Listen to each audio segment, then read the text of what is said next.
Valérie Le Boulanger, bonjour.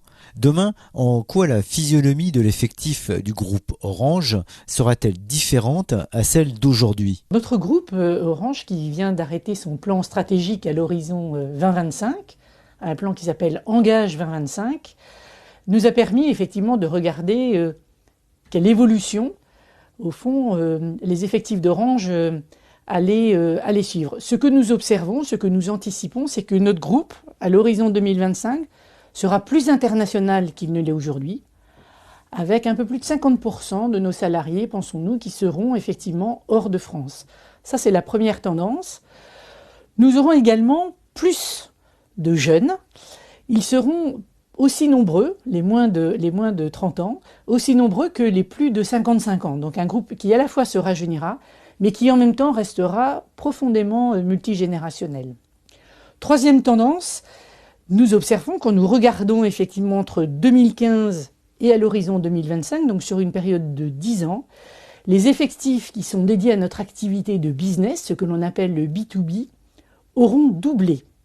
Donc vous voyez une physionomie du groupe qui va effectivement assez sensiblement évoluer. Quels sont les moyens que le groupe Orange va mettre en œuvre pour accompagner cette évolution? Nous avons arrêté un plan très ambitieux de développement des compétences et nous avons acté dans notre plan stratégique un investissement d'ici la fin de notre plan stratégique de plus d'1,5 milliard d'euros consacrés à l'accompagnement, formation et au développement des compétences de nos collaborateurs. Donc un investissement extrêmement significatif pour permettre à chacune et chacun d'être accompagnés face aux défis et aux grandes transformations qui attendent notre groupe. Quels sont les piliers sur lesquels le groupe Orange va s'appuyer pour structurer ses offres de formation? Alors nous allons assez sensiblement faire évoluer notre offre formation pour la structurer autour de 4 grands piliers principaux au travers de notre école qui s'appelle Orange Campus, notre école historique de formation.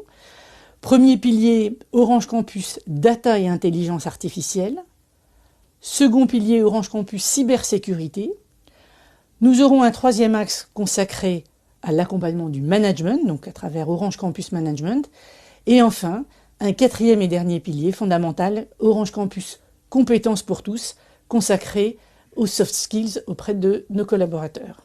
Voulez-vous répondre à une question que je ne vous ai pas posée? Peut-être que la question qu'on aurait pu se poser dans un monde de transformation digitale et numérique à vitesse absolument fulgurante, c'est que, au fond, est-ce que l'apprentissage en présentiel, l'apprentissage entre pairs, l'apprentissage qui permet d'avoir des relations humaines va complètement disparaître au profit de modalités d'apprentissage totalement digitales? Nous ne le croyons absolument pas, et nous avons regardé cela d'ailleurs de très près. C'est intéressant de voir l'évolution du mix formation et nous pensons, nous anticipons que à l'aune de notre plan stratégique, eh bien ces formations en présentiel, elles représenteront encore une majorité des formations et que d'autres modalités d'apprentissage viendront les compléter, certaines digitales, d'autres en proximité du lieu de travail, et que c'est sûrement tout cet écosystème qui rendra chacune et chacun, nous l'espérons en tous les cas, plus acteur dans son apprentissage et plus préparé pour relever les défis de demain. Et pour conclure, 3 mots pour définir votre nouvelle stratégie. 3 mots, je retiendrai ambitieuse, responsable et profondément humaine.